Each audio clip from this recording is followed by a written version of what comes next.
নমস্কার, আমাদের কৃষ্ণা টক্স বাংলা চ্যানেলে আপনাদের স্বাগতম। আজকের ভাবনা, একজন জ্ঞানী ব্যক্তির বৈশিষ্ট্য কি? ভগবান শ্রীকৃষ্ণ গীতায় বলেন, ব্রহ্মভূত প্রসন্নাত্মা ন শোচতি ন কাঙ্ক্ষতি। অর্থাৎ ব্রহ্মভূত ব্যক্তি প্রসন্নচিত্ত হন, তিনি শোক করেন না বা কোনো কিছু আকাঙ্ক্ষা করেন না।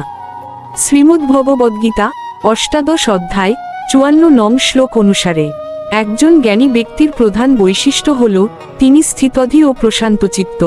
তিনি জাগতিক কোনো লাভ বা ক্ষতির জন্য শোক করেন না বা কোনো কিছু কামনা করেন না।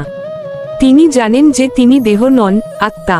তাই তিনি সব প্রাণীর প্রতি সমানভাবে দয়ালু হন এবং সর্বদা ভক্তির পথে যুক্ত থাকেন। জ্ঞানী ব্যক্তির কোন বৈশিষ্ট্য আপনাকে সবচেয়ে বেশি অনুপ্রাণিত করে, কমেন্টে লিখুন।